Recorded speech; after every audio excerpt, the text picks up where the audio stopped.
She had been instructed not to speak unless spoken to, not to move unless asked, not to breathe too deeply lest she draw unwanted eyes. Her gown was modest, the pale lilac muslin borrowed from a cousin and mended twice at the seams. A lock of her brown hair refused to stay pinned, slipping like an act of rebellion against her mother's strict demands. She tucked it back quickly, though her gesture drew only a dismissive frown from the older woman. The command was clear without a single word. Hide yourself. Her sister, the celebrated beauty of the family, had no such burdens. Arabella glided through the room with effortless radiance, her golden curls arranged to perfection, her ivory gown embroidered with pearls that caught the light like frost along moonlit windows. A cluster of young gentlemen followed her as though bewitched, laughing at every polite remark she offered. Their admiration swirled around her like perfume. Their mother hovered near, her gloved hands clasped in triumph, whispering arrangements, suggesting prospects, weaving carefully calculated futures with each flutter of her fan. But the younger sister, Eleanor, was not part of those futures. She stood with a tray she had offered to carry when the overwhelmed butler passed her in the hall. She should not have done it. Her mother hissed that such tasks belonged to servants. Yet Eleanor had always been drawn to usefulness, to the quiet dignity of doing what must be done when others floundered. Since their father's death, she had managed household accounts, soothed disputes among staff, and stretched meager funds with ingenuity none of society would ever observe. But such virtues earned no admiration here, only concealment. A wallflower might be forgiven. A wallflower who looked too comfortable among servants could not. Gossip gathered around her like drifting smoke. She is the plain one, is she not? The family hides her behind every doorway. Perhaps the sister siphons all the beauty nature meant to divide. Eleanor tried to fold her shoulders inward, imagining she might merge with the pillar itself, but the whispers seeped through every seam of her composure. She had endured such murmurs for years, yet tonight they pierced with unusual sharpness. Perhaps it was exhaustion. Perhaps it was the way her mother refused to look at her unless correcting a posture or silencing a breath. Or perhaps it was because tonight, more than any night prior, the world seemed to revel in its cruelty. The music paused, only for a breath, but long enough for the air to shift. A murmur swept the ballroom, rippling outward like a gust of wind.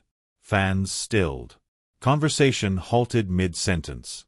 Every head turned toward the entrance as the Duke of Wexford crossed the threshold.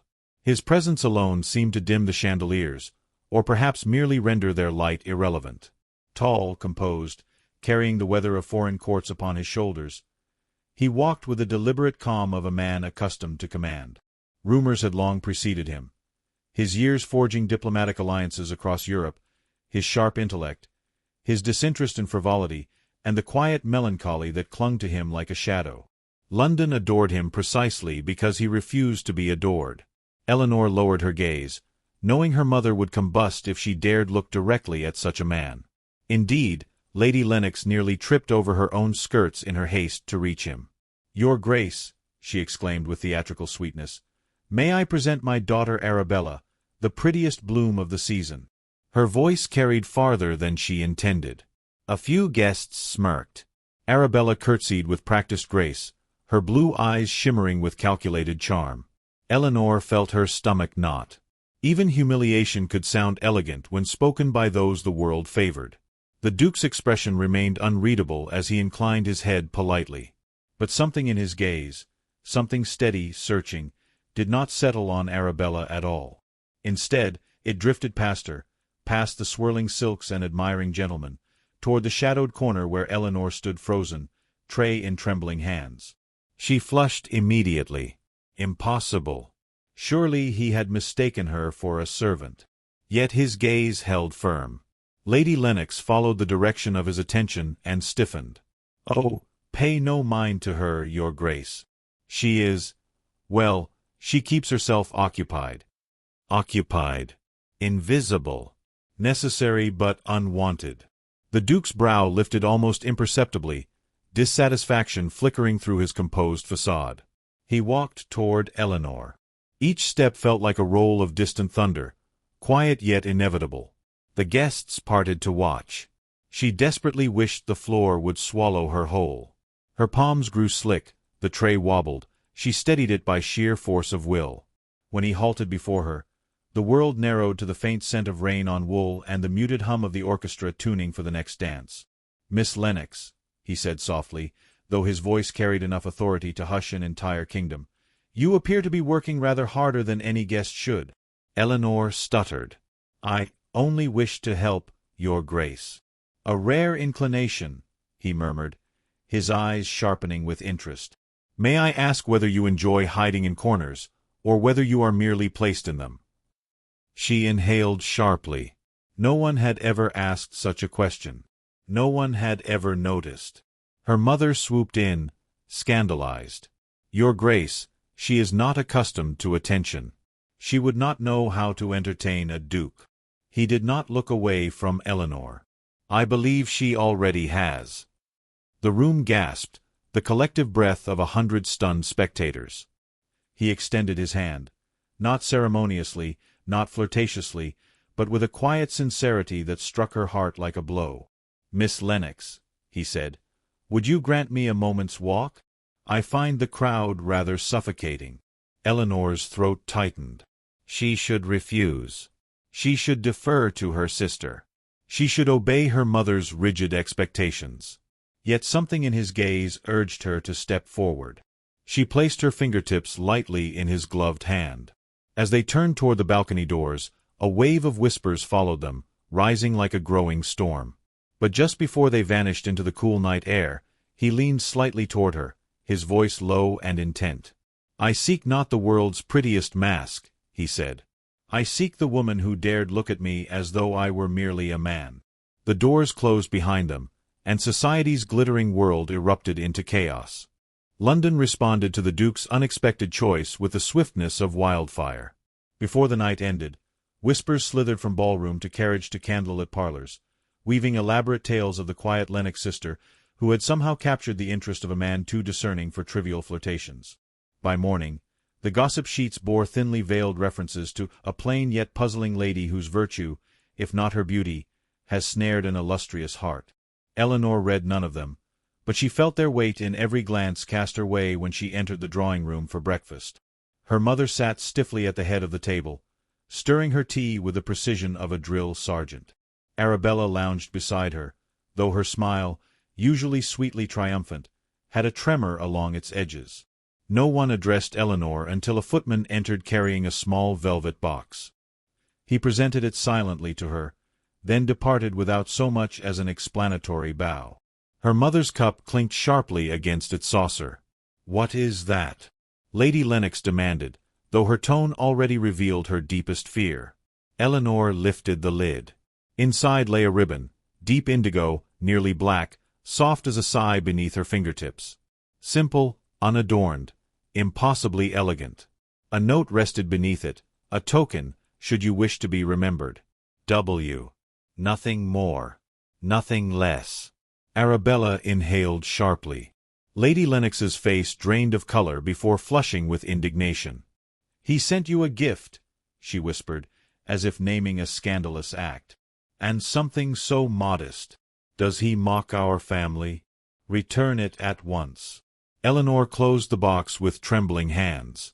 She did not wish to embarrass her mother further, yet a quiet warmth bloomed beneath her ribs. She had never received a gift chosen solely for her. Not for usefulness. Not as payment. Not by mistake. Her father had once promised her a ribbon on her 12th birthday, but he died the week before it arrived. That forgotten memory rose now, tender and unbidden, tightening her throat. "I do not think he means disrespect," Eleanor murmured. Lady Lennox scoffed. "You know nothing of meaning. Arabella receives diamonds, and he sends you a scrap of cloth. He toys with you."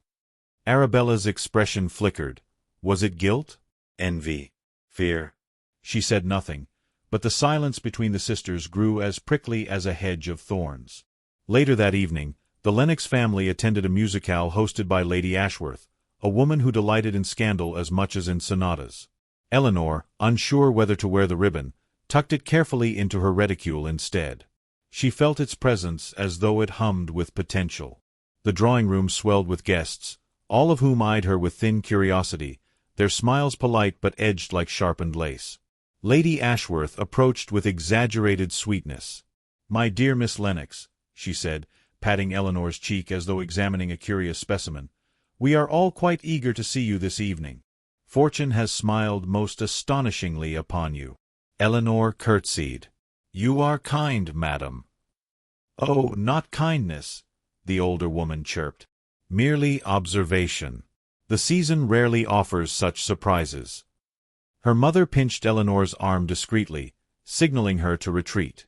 But Eleanor's escape was short-lived. As she descended the staircase toward the refreshment table, her reticule snagged on the banister, spilling its contents. The indigo ribbon fluttered to the ground like a fallen petal. Before she could retrieve it, a tall viscount, known for his cruel wit and eagerness to impress, snatched it up. "What treasure have we here?" he drawled loudly enough to capture nearby attention. "A ribbon? How charitable of his grace! Perhaps he offers pity to all unfortunate wallflowers." Eleanor felt the heat rise to her cheeks. Her breath caught painfully in her chest. The Viscount twirled the ribbon between two fingers, his grin spreading as spectators tittered. "That belongs to me," Eleanor whispered. "Does it? And does the Duke know his token has found such delicate hands? Tell us, Miss Lennox, what must one do to earn such generosity? A curtsy? A grateful smile? A lifetime of silent obedience?" A hush swept the room, punctuated by Arabella's sharp intake of breath. Lady Lennox looked ready to collapse. Eleanor held herself as straight as she could, though the trembling beneath her skin threatened to betray her. Before she could summon a reply, another voice, cool, controlled, devastatingly precise, cut through the room. "One must do nothing," the Duke said, stepping into view, "except exist with honesty, something I fear is in short supply this evening." The Viscount paled. "Your Grace, I meant no. I believe you meant every word." The Duke extended his hand. "Miss Lennox, your ribbon." Eleanor accepted it, her fingertips brushing his glove. The contact grounded her, steadying her breath. He offered her his arm with a composure that made the watching crowd lean closer, hungry for further spectacle. When she placed her hand lightly upon his sleeve, the ballroom seemed to exhale as one. "If I may," the Duke murmured, guiding her away, "I must apologize for arriving late. I had hoped to spare you such unpleasantness."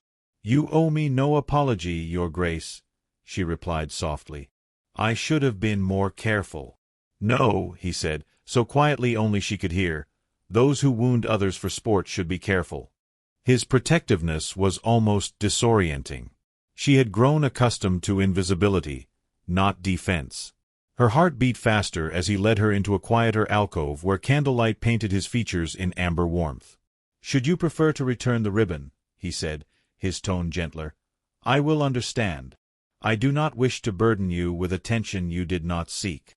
Eleanor looked down at the small strip of indigo resting in her palm. It felt heavier now, weighted with possibility. "I do not wish to return it," she whispered, "but I fear what others may assume." "Let them assume," he replied. "Assumptions are the only currency many people possess." She found herself smiling, timid but genuine. He watched the expression unfold with something that looked dangerously close to tenderness. A violin began its opening notes in the next room. Guests drifted toward the performance, eager to leave behind the tension that had electrified the air. The Duke inclined his head. "Shall we join them, Miss Lennox? Or shall we allow society a few more minutes to wonder why I prefer your company above all others in this hall tonight?" His words stole her breath, leaving her suspended between disbelief and longing. She hesitated, her pulse leaping, then slipped her hand more firmly into his arm. From across the room, her mother watched with a mixture of horror and hope. Arabella stared, her perfect composure cracking at the edges. But none of them saw what the Duke did next. He leaned closer, not quite touching her, yet close enough that his words brushed her ear like a promise. "Miss Lennox," he murmured, "something tells me the world has only just begun to misunderstand you." The candle behind him flickered sharply, casting his face in shifting gold, and for a heartbeat she felt herself standing on the threshold of a disaster, or a destiny she could no longer avoid. Rain streaked the carriage windows like silver threads unraveling across the glass, each droplet catching the lantern glow and scattering it into trembling fragments. London blurred beyond the pane, dark streets, glistening cobblestones, gas lamps flickering in the mist. As the Duke's carriage rolled steadily toward the charity exhibition he insisted on escorting Eleanor to. She sat opposite him, her gloved hands folded in her lap, trying not to appear as unsettled as she felt. Every moment since the musicale had sharpened the world around her, making her startlingly aware of each word spoken about her, each startled glance, each fragile hope rising despite her efforts to remain grounded. The carriage swayed gently. The Duke watched her with a kind of attentive stillness that unnerved her more than any lavish stare she had endured before. He seemed to study not her appearance, but the thoughts behind her eyes. It was a peculiar sensation, like standing before a mirror that showed not one's face, but one's truth. "You are quiet tonight," he observed. "I fear I have been spoken of enough today," she replied. "My silence may offer the world some relief." His mouth curved in a subtle, disbelieving smile. "Your silence does not shield you, Miss Lennox. It invites speculation." "Then perhaps I should become loud," she said before thinking. To her surprise, his smile deepened. "I wonder what that would sound like," he murmured. The warmth in his voice sent a flutter through her chest. The carriage hit a small rut, shifting them slightly closer. The air tightened. The rain whispered like 1,000 secrets. Eleanor inhaled carefully, knowing propriety required distance, yet finding herself drawn to the quiet gravity he carried. "Your Grace," she said softly, "may I ask you something without fear of offending?" "I should hope," he replied, "that fear is not required between us." She hesitated, gathering courage. "Why did you defend me at the musicale? You barely know me." His gaze deepened, storm-dark and steady. "I know enough. I know you do not pretend. I know you do not seek to dazzle anyone. I know that when faced with humiliation, you stood with dignity rather than venom. These are not common traits among the season's elite." She lowered her eyes. "Those traits have never benefited me. Perhaps," he said quietly, "they have simply been waiting for the right witness." Her heart tightened. No compliment she had received in her life, not from teachers, nor from neighbors, nor even occasionally from her father, had ever struck so deeply. She had been praised for usefulness, for mildness, for obedience. Never for strength. Never for the qualities she never thought anyone valued. Another ripple of movement rocked the carriage, and their knees brushed lightly. She nearly jolted, but his expression remained composed, as though the small contact belonged naturally to the moment. "Eleanor," he said, speaking her name as though testing its shape, "I fear you still do not understand why I sent the ribbon." She looked up, startled to hear him abandon formalities. "I assumed it was merely a token of courtesy." "No," he replied. "It was a request for trust." Trust. A word both comforting and terrifying. "I do not know how to offer that easily," she whispered. "My life has never encouraged it." "I suspected as much," he said. "That is why I wished to speak somewhere private, without prying eyes." The carriage slowed slightly as they approached a congested street. Rain hammered the roof, creating a steady percussive rhythm. Eleanor felt the world narrowing to their shared breath and the soft creak of the leather seats. He leaned forward an inch, just enough to signal seriousness, nothing scandalous. "I will not deceive you. Many assume I have chosen you to rebel against society's expectations. They think I delight in surprising them." "Is that true?" she asked, her voice barely audible. "No," he answered. "If I sought rebellion, I would have chosen no bride at all." Eleanor exhaled shakily, her carefully guarded composure unraveling thread by thread. "Then why choose me? My sister is beautiful. Everyone says so. She fits the world you inhabit. I do not." His reply came unfaltering. "Your sister fits the world that pretends to matter. You fit the world that does matter." The statement struck her like a spark in darkness, unexpected, illuminating, painful in its honesty. She turned her face slightly toward the window, as though the rain might steady her trembling breath. "You overestimate me," she whispered. "I assure you I do not," he said, his tone unwavering. "I spent years abroad negotiating with men who concealed their intentions behind elaborate masks. I grew accustomed to false smiles, hidden knives, politeness dripping with poison. When I returned to London, I feared I had forgotten what sincerity looked like." He paused, letting the intensity of his confession settle. "Then I saw you. A woman not performing for the room. A woman who blushed from genuine discomfort. A woman who picked up a servant's burden without hesitation. That kind of honesty is a rarity I will not ignore." Her breath caught. She felt suddenly seen, not the way society saw her, in dim halos of inadequacy, but with clarity that felt frighteningly intimate. A loud knock jolted them both. The carriage had halted at a narrow intersection where pamphleteers huddled beneath umbrellas, thrusting gossip sheets toward the windows. Sheets plastered with exaggerated sketches, outlandish rumors, caricatures of nobles and debutantes. One pamphleteer stepped too close, tapping insistently on the glass nearest Eleanor. She flinched. The Duke reached across the carriage without hesitation, his hand covering hers, not forcefully, but firmly enough to convey protection. The contact sent a wave of warmth surging through her. She looked at him, wide-eyed. "They recognize your carriage." "They might," he said. "But they should recognize mine, not yours." The pamphleteer pressed a sheet against the window. Despite the distorted drawing and smeared ink, Eleanor still recognized the shape it attempted to depict, a woman with plain features standing at a duke's side, surrounded by mocking captions. Her stomach twisted. "They mock me." "No," he said. "They misunderstand you. And I will not allow their misunderstanding to become your suffering." She looked down at their joined hands. She had not realized how tightly she clung to him until she tried to pull away, and found she did not want to. He lowered his voice, each word measured. "It may be wise for us to consider something neither of us expected." "What is that?" she whispered. The carriage began to move again, rain washing over the windows like cleansing water. He held her gaze, unwavering. "Miss Lennox," he said softly, "London will not stop talking. Perhaps the only way to silence them is to give them something absolute to talk about." Her breath stilled completely.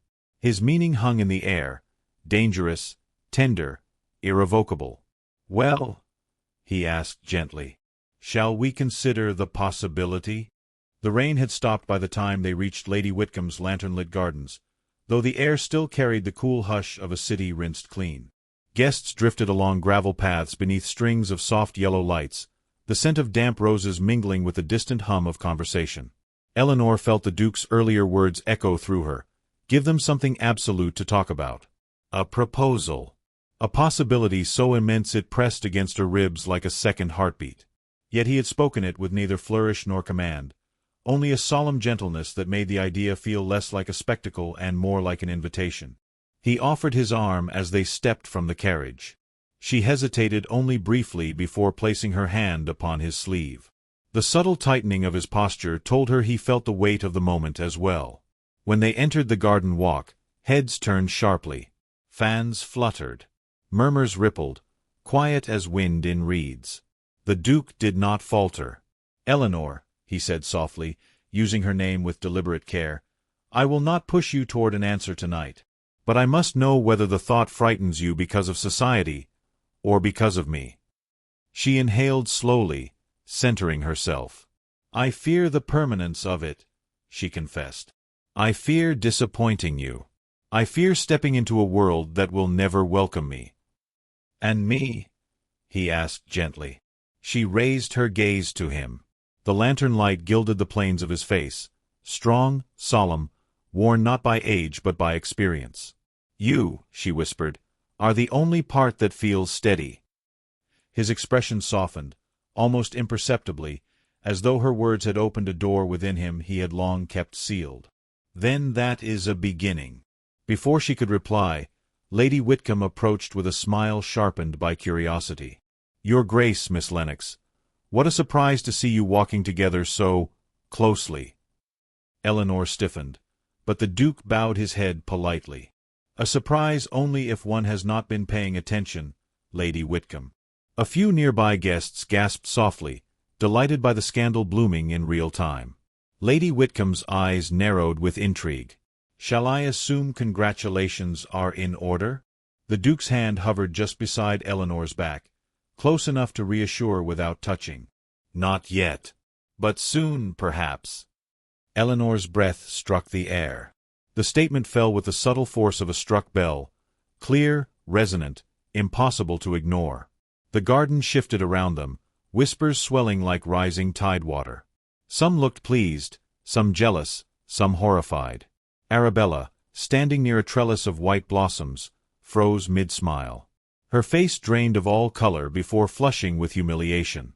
Her mother stood beside her in rigid disbelief. Eleanor felt the sting of guilt. She had not wished to wound her sister. But the Duke leaned slightly toward her and murmured, "Do not look back. Tonight is not for regret." He guided her toward a quieter corner of the garden where the lights cast softer shadows. The world seemed to hush as they reached a stone fountain glimmering with reflections of lantern fire. Eleanor stopped, unsure how to steady her racing thoughts. "Your Grace."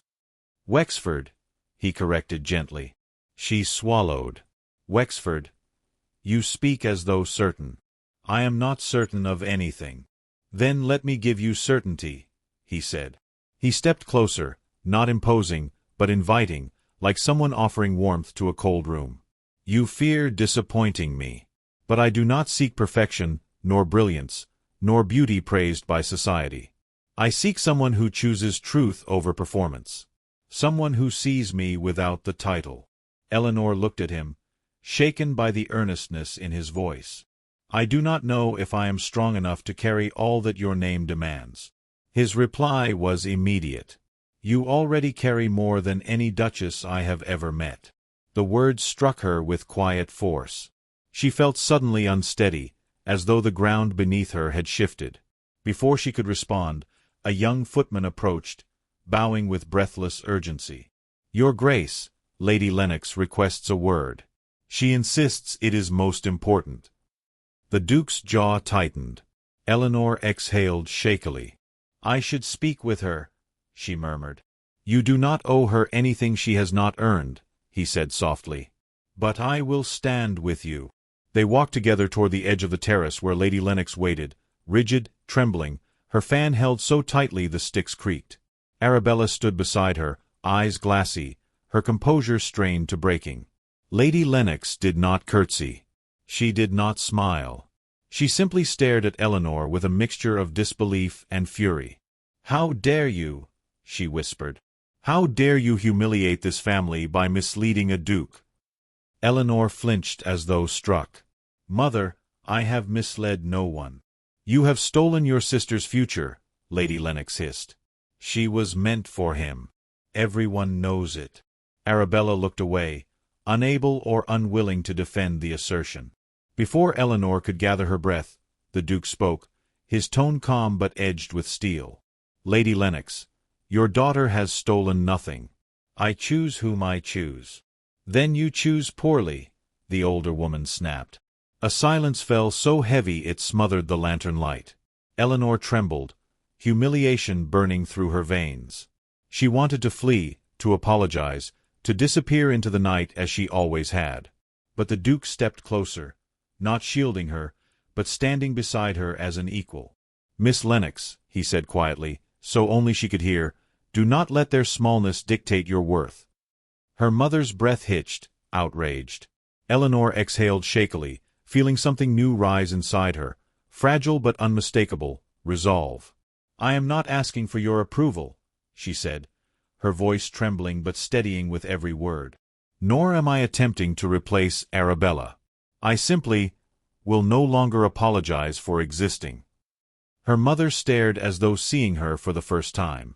Arabella's expression flickered with something complicated, hurt, anger, and perhaps the faintest trace of reluctant respect. The Duke bowed his head slightly, pride glinting in his eyes. "Well spoken." Eleanor felt breathless, as if she had stepped through a door she could never return from.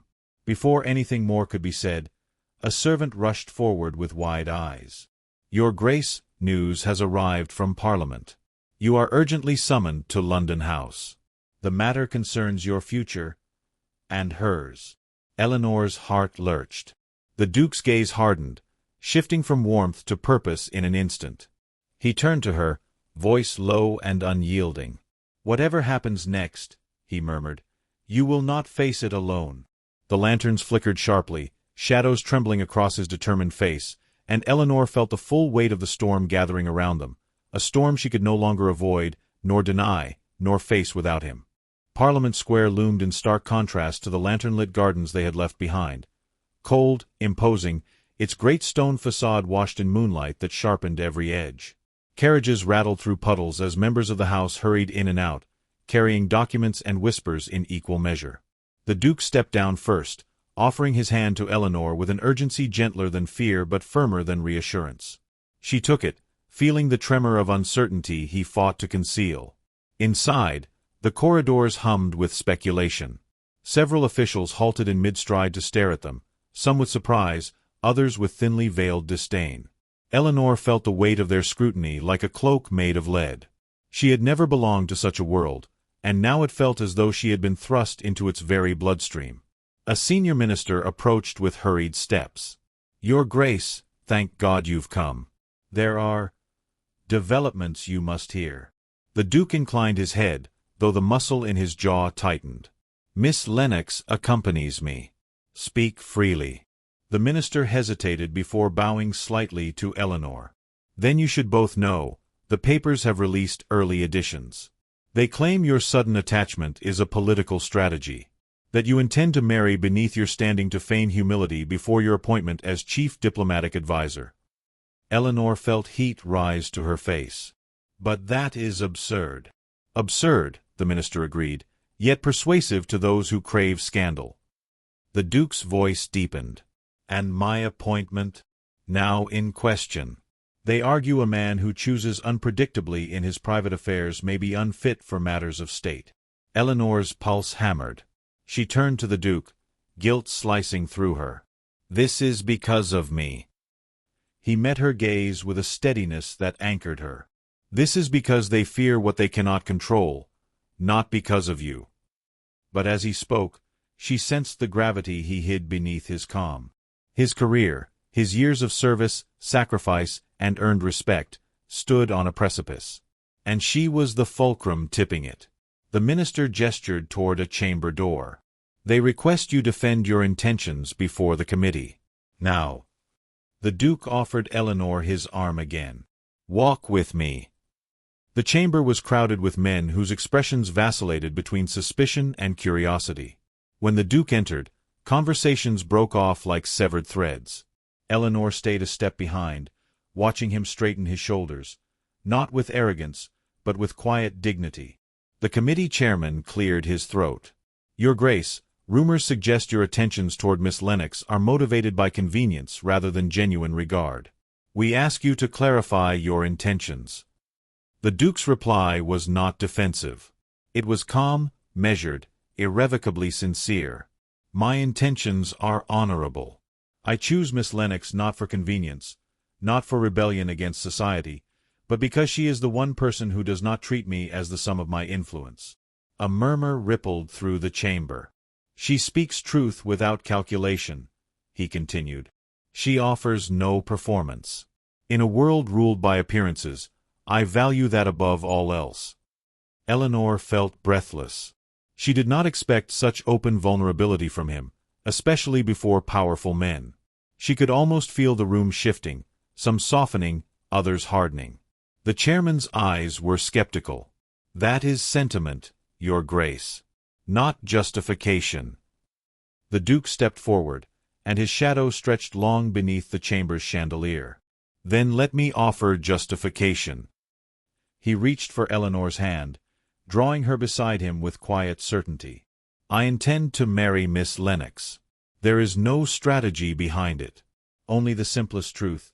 I choose her, and I will not permit her to be slandered because of my rank." Gasps swept the room. Eleanor's knees weakened, but his grasp steadied her. The chairman exchanged looks with his colleagues, some doubtful, others contemplative. "Very well. The committee will deliberate." They were dismissed. The Duke led Eleanor back into the corridor, where the air felt cooler, sharper, as though it carried the echo of his declaration. She could barely speak. "You did not have to say that." "Yes," he whispered. "I did." They stepped outside into the quiet square. The moon had brightened, casting a silvery sheen across the pavement. Carriages were fewer now. The city felt suspended, caught between storm and serenity. Eleanor breathed in slowly. "Wexford, if you marry me because you spoke those words, not because you truly wished to." He faced her fully, taking both her hands in his. "Eleanor, do you truly believe I am a man who speaks lightly in Parliament?"